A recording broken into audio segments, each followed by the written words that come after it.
귀한 찬양 감사합니다. 하나님께서 찬양의 고백대로 이루어 주실 줄 믿습니다.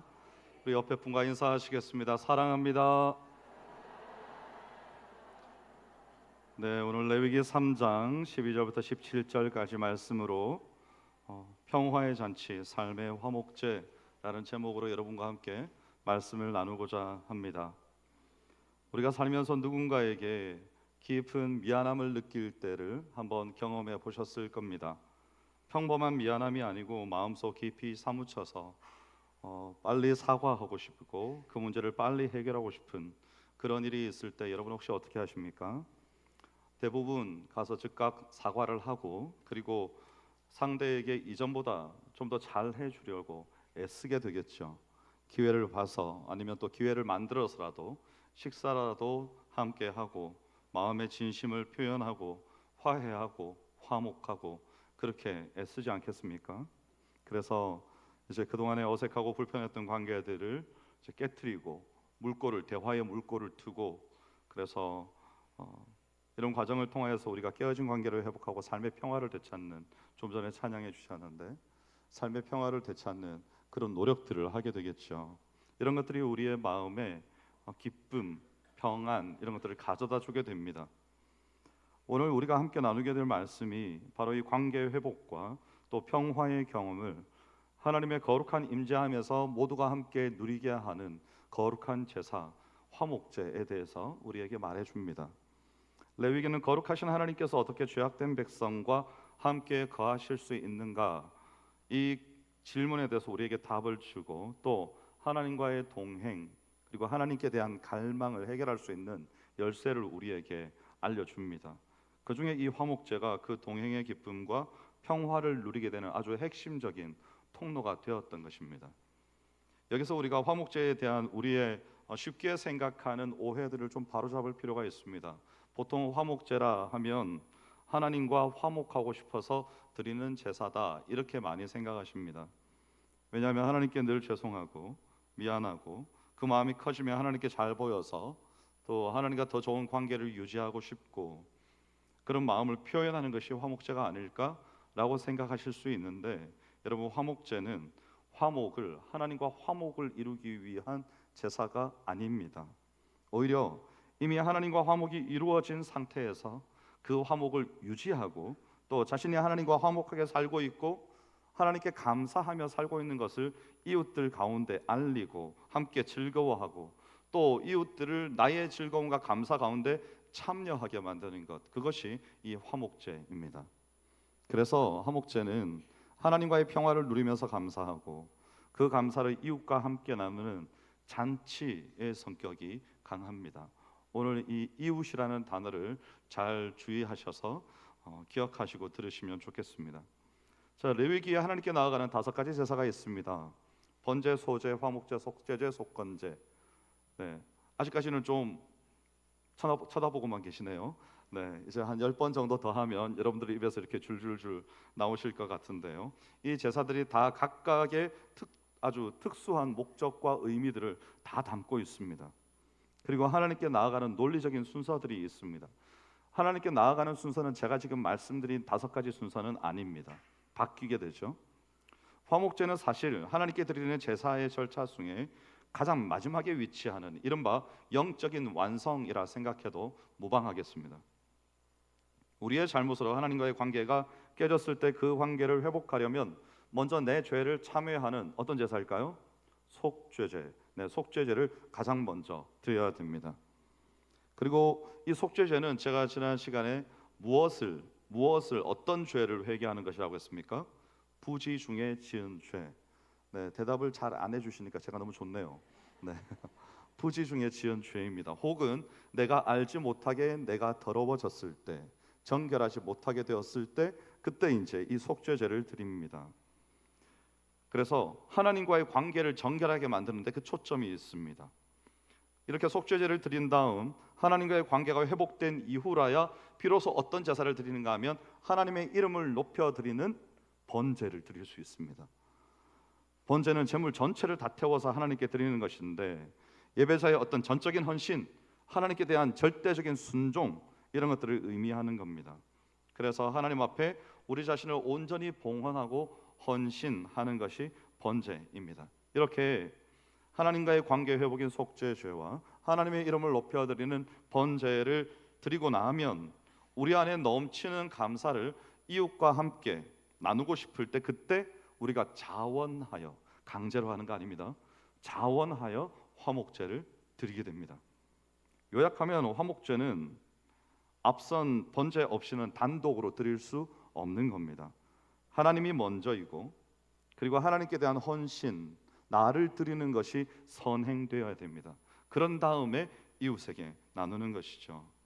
그래서 하나님과의 화목을 이루기 위한 제사다, 이건 이제 잊어버리시고 아닙니다. 속죄제와 번제를 통해서 이미 하나님과 화목을 이루었는데 그것을 유지하고 이 화목을 더 확장시키는 겁니다. 그래서 확장을 시키는데 누구와 나눈다고요? 아까 두 글자 이웃, 이웃과 나누는 겁니다. 교회에서도 마찬가지죠, 여러분. 우리가 교회에서 감사할 때 어떻게 합니까? 먼저 하나님 앞에 감사의 예물을 올려드립니다. 그런 다음에 어떻게 합니까? 우리는 보통 거기서 끝내는 경우가 많습니다. 아니면 이제 어떤 이웃과 나누는, 우리 교회는 그게 전통으로 자리 잡고 있죠. 금요 기도회나 또 주일 중식 때나 이렇게 나누는 것이 전통으로 자리 잡고 있습니다. 근데 그 사이에 이 번제가 있어야 됩니다. 번제의 의미를 조금만 되새겨 보면 하나님께 속죄하고, 그런 다음에 하나님 앞에 헌신을 올려드리고, 하나님 앞에 헌신을 올려드리고 이웃들과 나누기 전에 중간에 뭐가 있는가 하면 하나님께 대한 나의 헌신을 표현하는 겁니다. 특히 우리는 교회라는 공동체에 소속되어 있기 때문에 여러분의 교회에서의 섬김, 혹은 여러분의 인생을 향한 하나님 앞에서의 부르심을 발견하고 거기에서 내가 무엇을 섬길 것인가, 이것을 생각하셔서 하나님께 드리는 예물과 하나님 앞에 올려드리는 나의 헌신, 그 다음에 이웃과 나누는 제사, 이런 순서들을 여러분이 잘 지켜서 여러분의 삶에 감사를 하나님 앞에 올려드리면 감사의 체계가 잡히게 됩니다. 레위기는 1장에서 5장까지는 이제 번제, 소제, 화목제, 속죄제, 속건제 순서로 제사 규례를 설명하는데 6장, 7장에서는 제사장들의 목과 관련된 규례들을 다루면서 이 화목제가 어디로 가는가 하면 제일 뒤로 이동하게 됩니다. 화목제가 단순히 어떤 죄를 처리하는 제사를 넘어서 하나님과의 화목 안에서 누리는 기쁨의 완성이라는 겁니다. 그래서 오늘 본문인 이 레위기 3장 12절부터 17절은 화목제 예식의 일반적인 규례입니다. 제사를 어떻게 드려야 되는지 이런 것들이죠. 그리고 우리가 오늘 읽지 않았는데 이제 좀 이따 읽을 겁니다. 7장 15절부터 18절까지는 화목제의 구체적인 종류, 또 제물을 어떻게 먹는지 이런 것들이 거기에 나옵니다. 이 예식들 속에서 우리가 이 화목제가 아주 특별하고 독특하다는 것을 발견할 수 있는 거죠. 이 내용을 설명하기 전에 먼저 우리 다 함께 레위기 7장 15절부터 18절까지 말씀, 레위기 7장 15절부터 18절까지 말씀을 함께 읽겠습니다. 감사함으로 드리는 화목 제물의 고기는 드리는 그날에 먹을 것이요 조금이라도 이튿날 아침까지 두지 말 것이니라. 그러나 그의 예물의 제물이 서원이나 자원하는 것이면 그 제물을 드린 날에 먹을 것이요 그 남은 것은 이튿날에도 먹되 그 제물의 고기가 셋째 날까지 남았으면 불사를 지니 만일 그 화목 제물의 고기를 셋째 날에 조금이라도 먹으면 그 제사는 기쁘게 받아들여지지 않을 것이라. 드린 자에게도 예물답게 되지 못하고 도리어 가증한 것이 될 것이며 그것을 먹는 자는 그 죄를 짊어지리라. 아멘. 네, 이 화목제의 구체적인 특징 중에 첫 번째가 세 가지 종류가 있다는 겁니다. 그래서 드리는 어떤 동기와 목적에 따라 세 가지 종류로 나눠집니다. 예배자의 기쁨과 감사, 자발적인 헌신이 그 속에 포함되어 있는 제사인데요. 첫 번째가 감사함으로 드리는 화목제, 곧 감사제입니다. 하나님의 은혜와 축복에 대한 자발적인 감사의 표현입니다. 그리고 두 번째가 서원하여 드리는 화목제인데요. 서원제라 불리죠. 하나님께 특정한 서원을 하고 그 서원이 이루어졌을 때 하나님 앞에 올려드리는 제사입니다. 그리고 마지막이 자원하여 드리는 화목제, 곧 자원제입니다. 특별한 이유 없이 그냥 자발적으로 하나님께 드리는 헌신, 친밀함, 이런 것의 표현입니다. 그리고 두 번째, 이 제물의 피와 기름을 또 여기서도 중요하게 생각합니다. 여러분, 피는 뭘 뜻한다고 말씀드렸습니까? 생명입니다. 기름은 누구의 것이죠? 하나님의 것입니다. 그래서 이 피와 기름은 하나님의 몫이고 생명의 근원을 의미하는 것 아니겠습니까? 그래서 예배자가 흠 없는 짐승을 가지고 와서 안수하고 잡습니다. 제사장이 그 피를 받아서 제단 사방에 뿌리고, 똑같죠? 그래서 이 피를 뿌릴 때, 여러분, 성경에서 제사에 나타나는 모든 피는 다 우리를 정결케 하는 것이고 제단을 정결케 하는 것이다, 이렇게 생각하면 됩니다. 쉽게 말해서 제사를 드릴 준비를 갖추는 겁니다. 화목제를 드릴 수 있는 근거를 마련하는 것이죠. 이어서 이제 14절부터 16절까지 3장에 보면 내장에 덮인 모든 기름과 내장에 붙은 모든 기름, 두 콩팥과 그 위의 기름, 곧 허리 쪽에 있는 것과 간에 덮인 거풀을 떼어내어서 불사릅니다. 불사른다는 게 버리는 게 아닙니다, 여러분. 불사른다는 것은 하나님 앞에 올려드린다는 의미입니다. 하나님 앞에 가장 좋은 것을 올려드리는 것입니다. 그래서 이것을 여호와께 향기로운 냄새가 되어 여호와를 기쁘시게 하는 것이다, 이렇게 적고 있는 겁니다. 오직 하나님의 몫으로서 여기는 인간이 절대 손을 대면 안 됩니다. 이런 것에 나타나 있는 영적인 의미들이 다 있는데 제 생각에 여러분들이 제가 굳이 설명하지 않아도 이미 지금 다 깨닫고 계실 것 같습니다.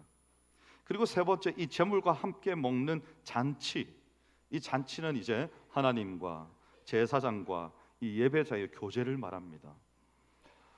화목제의 하이라이트죠. 가장 독특하고 또 중요한 특징인데, 제물로 드린 고기를 예배자와 또 제사장이 함께 나누어 먹는다는 겁니다. 자, 번제는 제물 전체를 하나님께 불태워 드렸습니다. 속죄제는요, 제물의 대부분이 불태워지거나 제사장만 먹을 수 있었습니다. 그런데 여기 화목제물 중에 제사장의 몫은 어떤 건가 하면 가슴 부분, 모든 짐승의 가슴 부분을 요제는 흔들어 드린다는 거거든요. 그렇게 해서 제사장이 먹고, 또 오른쪽 뒷다리 부분은 하나님 앞에 올려드리고, 거제라고 합니다. 올려드리고 난 다음에 제사장이 먹습니다. 이것은 제사장이 이 제물의 일부를 하나님 앞에 봉헌한 뒤에 동시에 이 거룩한 잔치에 참여한다, 이런 의미가 있습니다. 그래서 제사장은요, 화목제의 제물을 이웃들과 나눌 때 와서 먹는 것이 아니고 그 제물 자체에서 떼어놓은 것을 따로 먹는 겁니다. 자, 그러면 나머지 제물의 대부분은 어떻게 할까요? 제사자와 그의 가족과 초대한 이웃들이 함께 나누어 먹는 겁니다. 이 화목제는 하나님과 인간 사이의 어떤 공유된 식사라고 할 수 있습니다. 왜냐하면 하나님께서도 그 시간에 드시는 거죠. 향기로운 그 기름을, 냄새를 맡으심으로 제사의 식사에 함께 참여하시는 것 아닙니까? 그래서 단순한 속죄를 넘어서 있는 친밀한 교제를 뜻합니다. 이 식탁에서 하나님의 백성들은 또 뭘 누리는가? 하나님과의 화목, 평화를 누리는 겁니다. 이 평화를 실제적으로 경험하고 축하하고 공동체 내에서 유대감을 강화하고, 이런 역할들을 이 화목제가 했다는 것이죠. 이 화목제에 정신이 있습니다. 우리가 기억해야 될 정신이 있어요. 오늘날 우리는 더 이상 이 구약의 방식으로 짐승을 잡아서 화목제를 드리지는 않습니다. 예수 그리스도께서 십자가에서 단번에 영원한 화목제물이 되셨기 때문에 로마서 5장 1절 말씀에 보면, 그러므로 우리가 믿음으로 의롭다 하심을 받았으니 우리 주 예수 그리스도로 말미암아 하나님과 화평을 누리자, 이렇게 적혀 있습니다. 예수님께서 죄의 담을 하시고 하나님과의 화목을 이루셨습니다. 그래서 이제 더 이상 우리는 이건 이렇게 하고 저건 저렇게 해야 되고 이건 이렇게 지켜야 되고 이런 것들이 필요 없게 된 겁니다. 예수 그리스도께서 한 번에 이루셨고, 이제 예수 그리스도께서 제사의 실체가 되셨고, 예수 그리스도를 통과하여 누구든지 하나님 앞에 나갈 수 있게, 감사할 수 있게 된 것입니다. 자, 그렇다면 이 시대의 이 화목제의 정신이 어떻게 우리의 삶에 살아있는 원리가 될 수 있을까요? 그 첫 번째가 감사의 확장입니다. 화목제의 첫 번째 정신은 감사와 연결되어 있습니다. 그리고 이 감사는 또 아까 제가 중요한 단어 뭐라고요? 이웃과의 나눔으로 연결됩니다. 화목제는 하나님께 드린 감사를 이웃과 나누는 겁니다. 여러분, 우리는 마음에만 잠시 감사를 느끼다가 그냥 그대로 끝낼 때가 많습니다. 어떤 때는 하나님 앞에 감사하지 않을 때도 있죠. 마음에 이거 좀 감사한데 이렇게까지 감사해도 되나 이렇게 느끼다가 그냥 지나가는 겁니다. 마치 바람이 스쳐 지나가듯이 감사가 스치는 바람처럼 가버리는 거죠. 우리 월급 통장에 월급이 들어왔다가 금방 사라지는 것처럼 그렇게 스치고 지나가는 겁니다. 그런데 감사는요, 그렇게 하면 안 됩니다. 화목제의 정신은 정말 나에게 감사한 일이 생겼다면 그 감사한 일을 표현하라는 겁니다. 마음을 표현할 뿐만 아니라 그 감사를 실제로 전달하라고 가르치는 겁니다. 구약 시대에는 감사로 화목제를 드릴 때 어떤 경우에 드렸는가 하면 여행이나 전쟁에서 무사히 돌아왔을 때, 또 질병에서 회복되었을 때, 혹은 특별한 축복을 받았을 때, 이럴 때 이 감사제를 드렸습니다. 물론 의무는 아닙니다. 자기 마음의 자원함으로 하는 겁니다. 이런 일들이 있을 때는 감사제로 화목제를 드리는 것이 도리다, 이렇게 적혀 있는 겁니다. 여러분, 혹시 특별한 축복을 받았거나 이건 분명히 하나님께서 내 삶에 아주 구체적으로 역사하신 사건인데 이런 일이 있었는데 넘어가신 적 있습니까? 그럴 때는 하시는 겁니다. 감사하는 거죠. 아까 어떤 순서로 하라고요? 먼저 하나님 앞에 감사의 예물을 드리고 나 자신의 헌신을 하나님 앞에 올려드리고, 그게 뭐 봉사가 될 수도 있겠고요. 그리고 마지막으로 어떻게 하라고요? 이웃과 나누는 겁니다. 하나님과 사람들에게 제대로 감사를 표현해 보았다면 그 기쁨이 얼마나 놀라운 기쁨인지 우리는 알 수 있습니다. 우리에게 감사가 자꾸 메말라 간다면 그 이유는 아마도 감사의 조건이라고 할 것이 내게 없다고 생각하거나 또 줄어든다, 이렇게 생각할 수 있습니다. 근데 아닙니다. 감사를 못하는 이유는 감사를 많이 해보지 않았기 때문입니다. 우리가 아버지 학교나 어머니 학교 이런 가정 사역을 해보면 편지를 쓰는 시간이 있습니다.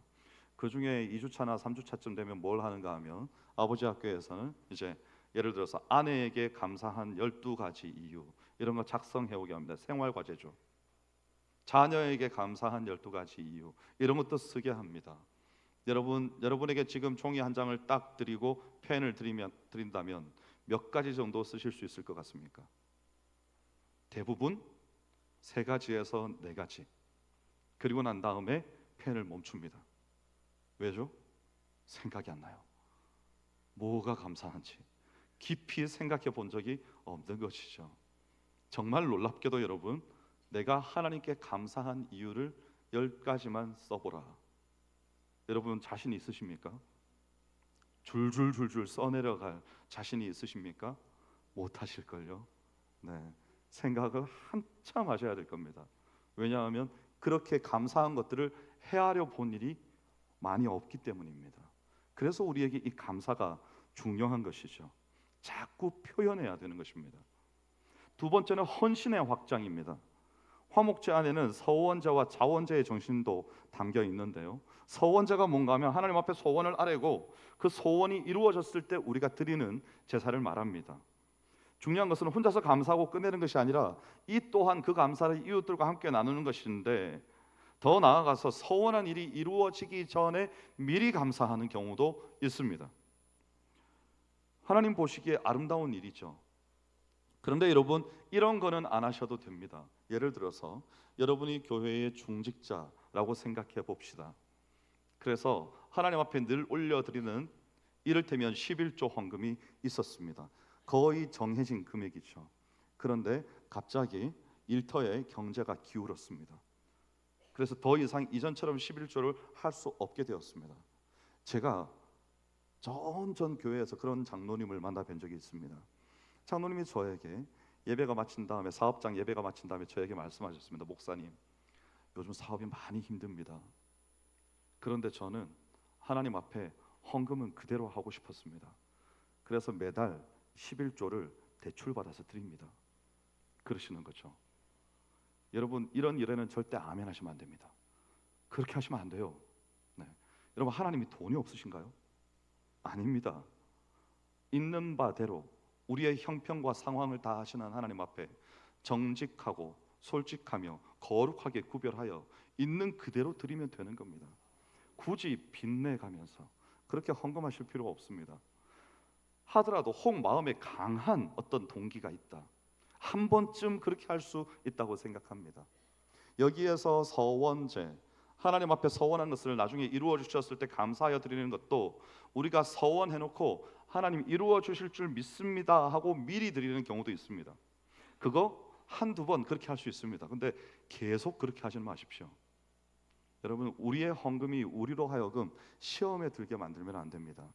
하나님께서 다 아시기 때문입니다. 그래서 괜찮습니다. 여러분, 좀 힘들면 힘든 대로 생활의 11조를 하는 것이고, 조금만 감사해도 감사한 일이 있으면 늘 감사할 때마다 감사하는 것이고, 나 자신의 헌신을 시시때때로 하나님 앞에 올려드리는 것이며, 감사할 때마다 늘 이웃들을 잊지 않고 나누는 것, 그것이 진정한 감사인 겁니다. 또 거기에 자원제가 있습니다. 어떤 조건도 없이 이거는 그냥입니다. 그냥 말 그대로 그냥 너무 감사한 거죠. 그냥 감사한 겁니다. 그래서 하나님 앞에 올려드리는데 하나님께서 명하지 않으셨죠. 의무사항이 아닙니다. 근데 그냥 올려드리는 겁니다. 여러분, 이렇게 감사를 올려드리면 이후에 어떤 효과가 나타나는가 하면 감사가 넘치게 됩니다. 감사를 많이 하는 사람과 감사를 하지 않는 사람의 삶에서 뭐가 차이가 나는가 하면 태도가 차이가 납니다. 일상의 어떤 일들을 맞닥뜨렸을 때 어떤 사람은 아유 정말 이런 불평 불만의 말들이 먼저 튀어나오는 사람이 있고, 하나님 그럼에도 감사합니다, 괜찮습니다 하나님, 이렇게 말할 수 있는 사람이 있습니다. 이건요 여러분 훈련입니다. 왜냐하면 처음부터 모두가 다 그렇게 할 수 없기 때문입니다. 하지만 하나님의 사람으로서 훈련되면 그렇게 할 수 있습니다. 그러면 점점 더 감사할 조건들이 많아지게 되는 겁니다.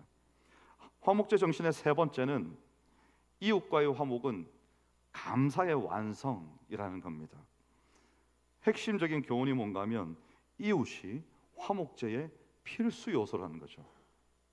감사는 나 혼자 갖고 있거나 또 하나님께만 감사합니다 라고 하고 난 다음에 내가 하나님께 응답했으니까 끝 이러고 끝내는 것이 아니라는 거죠. 이웃과 함께 나눌 때 비로소 이 감사의 화목제가 완성이 된다는 겁니다. 예수님께서도 산상설교에서 이웃과의 화목을 강조하셨습니다. 마태복음 5장 23절 24절에 보면 그러므로 예물을 제단에 드리려다가 거기서 내 형제에게 원망 들을 만한 일이 있는 것이 생각나거든 예물을 제단 앞에 두고 먼저 가서 형제와 뭘 해요? 화목하고 그 후에 와서 예물을 드리라. 여러분, 그렇게 해도 늦지 않다는 겁니다. 이웃과의 화목이 화목제의 목적일 뿐만 아니라 우리가 하나님께 드리는 모든 예배의 전제 조건이 된다. 이걸 지금 여기서 예수님이 말씀하시고 있는 겁니다. 그래서 그 평화가 우리 안에만 머무는 것이 아니고 우리의 나눔을 통해서 다른 이들에게도 머물게 된다는 것이죠. 이것이 확장인 겁니다. 또 그러면 오늘 본문에서 말하는 이 이웃은 또 어떤 사람을 말하는 것일까요? 바울 사도도 그렇게 말했습니다. 우리가 누군가를 대접할 때 먼저 믿음의 가정들에게 할지니라 그랬죠. 그래서 여러분, 우리가 나눌 때 우리 교회에 좋은 전통이 있지 않습니까? 우리는 감사한 일이 있을 때 어떻게 하죠? 금요 기도회 때나 주일 중식 때 교회 공동체 내에서 이웃들과 함께 나눕니다. 그래서 여기에서 그냥 먼저 하시면 됩니다. 그러면 여기에서만 하라는 말입니까? 아닙니다. 우선적으로 교회를 고려하시고 그리고 여러분의 이웃들과 나누시면 되는 겁니다. 진짜 이웃들과 나누셔도 되는 거죠. 그래서 이 이웃의 소중함을 깨닫고 받은 축복을 이웃과 나눌 때 우리의 약화되었던 이웃과의 관계가 회복되고 그들도 함께 내가 감사드리는 건데 그들도 함께 하나님 앞에 감사를 드리는 효과가 있다는 겁니다. 이건 얼마나 놀라운 일인지 모릅니다, 여러분. 나 한 사람 먹고 끝내버렸으면 나만 감사하고 끝나는 건데 나누니까 모두가 하나님의 은혜를 기억하고 모두가 하나님께 영광 돌리는 거죠. 그래서 이 감사가 공동체에 필요한 겁니다. 또 한 가지 중요한 내용이 뭔가 하면 이 화목 제물의 유통기한과 관련된 문제입니다. 제사에 유통기한이 있다니까 여러분 재미있죠? 유통기한이 있습니다. 화목 제물의 이 고기의 유통기한에 대한 규례가 이 감사를 미루지 않고 즉시 나눔의 잔치를 벌이라는 아주 강력한 메시지를 담고 있습니다. 여러분, 이거 권면 아닙니다. 감사 화목 제물의 유통기한은 권면이 아닙니다. 강제 사항입니다. 감사제물은, 그 중에 감사제물은 세 가지가 있었잖아요. 아까 그 중에 감사제물은 드린 날, 드린 그날 다 먹어야 됩니다. 자, 한번 얘기해 봅시다. 아까 염소를, 만일 염소를 드린다, 염소가 어느 말 할까요? 이 정도 되지 않겠습니까? 자, 우리 중에 대식가 한번 마음속으로 손들어 보십시오. 염소 한 마리 어떻게 다 드시겠습니까? 하루 안에. 네, 아마 막 올라 그랬거든요. 이렇게 먹다 보면 그거 어떡하라는 거죠? 당연히 혼자 못 먹으니까 나누어야 되는 겁니다. 우리 마음에 욕심이 있으면 여러분 어떻게 하는지 아십니까? 요즘은 냉장고라는 너무 좋은 게 있거든요. 그걸 다 잘라가지고 얼려가지고 먹고 싶을 때 하루, 이틀, 일주일, 심지어는 한 달, 두 달 이렇게 뒤에도 요즘은 언제든지 꺼내 먹을 수 있죠. 그러면 뭘 안 하게 될까요? 나누지를 않아요. 하나님이 그거 지적하시는 겁니다. 너 내 앞에 감사하다고 드려놓고 하나님께 감사하다면서 너는 입 싹 닫고 지나가냐? 화목제, 특별히 감사제는 그렇게 드리는 거 아니다. 다 나누어라. 하루 안에 다 나누어라. 그래서 여러분 미리 초대하는 겁니다. 그리고 감사제를 드리고 나면 다 같이 나눠 먹는 거예요. 남기면 안 됩니다. 남은 것은 어떻게 해요? 그 다음 날 불태워야 됩니다. 그걸 먹었다가는 하나님께서 너 그거 먹으면 안 되는데 먹었네? 그러니까 그 말은 먹으면 너 큰일 나, 이게 아니고 온 이웃들과 다 함께 나누고 남는 것이 없게 해라, 이런 말씀인 겁니다. 서원제나 자원제물은 어땠는데요? 이튿날까지 먹을 수 있었습니다. 이튿날까지. 근데 이것도 이튿날까지만 먹을 수 있었습니다. 그 다음 날이 되면 불태워야 되는 거죠. 불살라야 되는 겁니다. 왜냐하면 이 과정 전체가 다 화목제인 겁니다. 제사를 드렸고 우리끼리 나눠 먹을 때는 그냥 마음대로 나눠 먹어, 이게 아닙니다, 여러분. 이 과정에 끝나는 것까지가 화목제입니다. 그래서 그 뒤에 뭐가 따라 나오는지 아세요?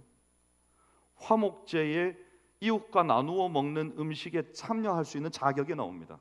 여러분 아무나 먹는 거 아닙니다. 여러분 성찬식 할 때 어떤 마음으로 참여하십니까? 성찬식을 나눌 때 내 마음속에 죄가 가득 차 있고 예배 시간에 온통 엉뚱한 생각을 하고 있는데, 그런데 아무 생각 없이 성찬에 참여한다, 당장 지옥 가지 않습니다. 물론. 그런데 여러분 양심에 가책이 있을 겁니다. 만약에 그게 없다, 여러분 기도하셔야 됩니다. 왜 내가 아무 생각 없이 그리스도의 피와 살을 깊이 묵상하지 않고 성찬에 참여하는데 내가 아무 생각이 없는 거지? 아무런 찔림이 없는 거지? 그러면 여러분 회개하셔야 됩니다. 내 영적인 기상도에 무슨 문제가 발생했구나, 지금 내가 왜 이렇게 둔감해졌는가, 이걸 기억하셔야 되는 거죠. 화목제물의 제물을 먹을 때 자기 자신이 스스로 하나님 앞에 정결하여지지 않은 사람은요 참여할 수 없습니다. 여러분 이건 공동체에 가져다주는 교훈이 아주 큽니다. 우리가 무언가를 감사해서 하나님 앞에 예물을 드리고 나 자신의 헌신을 드리고 자 이웃들과 함께 나눴습니다. 그러면 이웃들이 마음대로 참여하는 것이 아니라는 말입니다. 지금 그 이웃들 중에 하나님 앞에서 나 자신을 성찰해서 돌아볼 때 이 하나님 앞에 드린 제물을 먹기에 내가 스스로가 정결하지 못하다, 부적합하다, 이런 사람은 그 자리에 못 간다는 겁니다. 감사제도 마음대로 못 간다는 것이죠. 왜냐하면 하나님의 백성은 항상 하나님 앞에서 정결해야 되고, 특별히 이 제사 규례의 한복판에 과정 중이기 때문에 아무렇게나 참여하면 하나님께서 그 대가를 치르게 하시는 겁니다. 그러므로 여러분 우리 공동체 전체는 늘 우리가 하나님 앞에 이런 감사들을 자유롭게 나눌 수 있기 위해서 어떻게 해야 될까요? 늘 우리는 하나님 앞에서 자신을 돌아보아 거룩해야 되는 겁니다. 이것이 그냥 우리가 규례니까 하나님께서 이렇게 정해 놓으셨으니까 그러니까 거룩해야지, 날마다 거룩해야지, 이거 아닙니다. 화목제는 언제 드린다고요?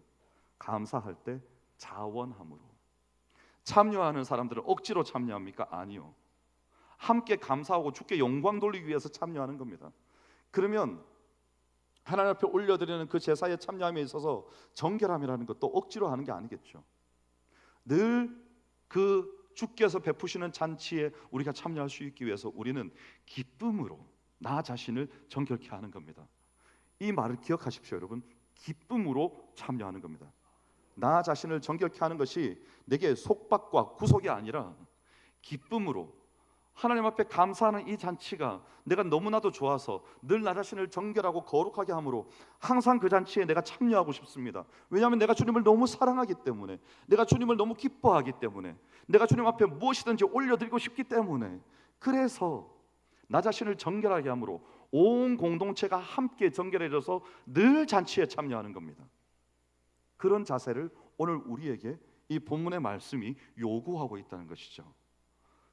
먹는 것 하나조차도 하나님께서 우리 모두가 하나님의 백성으로서 거룩함으로 하나님의 기쁨에 늘 참여할 수 있도록 배려를 해주신 겁니다. 규례를 만드셨다는 것은 스스로 할 수 없으니까 규례를 만드셨는데 하다 보니까 이것이 잘 되는 거죠. 훈련이 되어서. 근데 나중에는 이스라엘 백성들이 뭘 잊어버립니까? 세대를 거듭할수록 형식만 남아있고 정신은 잃어버리는 거예요. 그러니까 나중에는 어떻게 되는가 하면 이게 무슨 뜻인지는 하나도 모르고 그냥 다 같이 먹고 있는 겁니다. 여러분, 우리가 그러고 있으면 안 됩니다. 왜 그 유대인들이 그 금요일 저녁부터 토요일 아침까지 밤이 새도록 출애굽의 역사를 기억하고 자녀들에게 가르치고 토론하고 막 이걸 할까요? 날마다 외우고 있을까요? 그걸 기억하는 게 중요한 겁니다. 의미와 정신을 기억하는 게 중요한 것이죠. 형식에 참여하는 거 아닙니다. 형식에 참여할 때는 이 자리에 오신 분들 중에 오늘 처음 교회를 나오신 분, 그냥 아니 한 번만 좀 가보자죠. 한 번만 따라갈래? 이래가지고 끌려온 사람이 만약에 있다고 생각해 봅시다. 그런 분들은 여기에 형식적으로 참여했죠. 내 지인을, 친구를 위해서. 그런데 여러분, 이 중에 예배 드리는 이들은 그렇게 예배 드리고 있으면 안 되는 겁니다. 예배도 잔치 아니겠습니까? 하나님 앞에 감사함으로 드리는, 우리가 좀 이따 예물을 드리겠지만 감사함으로 드리는 이 천국 잔치인 건데, 이것이 예배를 드릴 때마다 벌어지는 것인데 우리가 그것을 정신은 쏙 빼먹고 형식만 남겨서 아무렇지도 않은 감동도 없고 은혜도 없고 충격도 없으며 변화도 없고 새롭게 된도 없는 그런 제사를 드리고 있다면, 참여하고 있다면 하나님이 슬퍼하시는 겁니다. 여러분, 살아계신 하나님께서 지금 여러분 옆자리에 여러분의 마음속에 앉아 계실 텐데 그 하나님이 얼마나 슬퍼하실까요? 너와 나와의 관계는 그렇게 형식적인 것이냐? 네가 나에게 그동안에 바친 예물들은 드려야 되니까 드린 것이냐? 11조조차도 성경에서 드려야 되니까 드리는 것이냐? 이렇게 반문하실 수도 있지 않겠습니까? 그래서 우리가 하나님 앞에 오늘도 이 화목제를 생각하면서 하나님 앞에 예물을 드리고 나 자신의 헌신을, 절대적인 순종을 올려드리며, 그리고 이웃과 함께 그 감사를 나누면서 우리가 이 유통기한을 기억하고 거룩하고 정결함으로 이 잔치에 참여해야 된다는 것을 기억하면서 우리의 삶이 오늘도 거룩하고 정결하여져서 우리의 삶 자체가 하나님 앞에 아름답게 드려지는 화목제가 될 수 있기를, 이웃들이 우리의 감사를 함께 기뻐함으로 동참할 수 있기를, 그렇게 우리의 감사가 모든 이들에게 공동체 가운데 전염되어 갈 수 있기를 주의 이름으로 축원합니다. 기도하겠습니다. 하나님, 감사합니다. 오늘도 우리에게 죄사함 받은 자들이 거룩하게 구별되어서 하나님과 함께 누리는 평화의 잔치를 말씀하여 주시니 감사합니다. 하나님, 예수 그리스도의 십자가를 통해 이미 완성되었고 언제든지 우리가 누릴 수 있는 평화라고 하여서 형식적으로 이것을 받아들이지 않게 하시고 오늘도 눈을 크게 뜨고 우리의 마음을 활짝 열고 하나님께서 베풀어 주신 잔치에 내가 참여하고 나도 베풀며 하나님께 감사를 드리고 또 내 인생에 헌신을 드리고 또 이웃들과 함께 기쁨으로 우리의 삶을 나눌 수 있는, 그렇게 함으로 모두가 함께 하나님께 영광 돌릴 수 있는 우리의 삶이 되게 하여 주시옵소서. 감사드리며 예수님 이름으로 기도하옵나이다. 아멘. 찬송가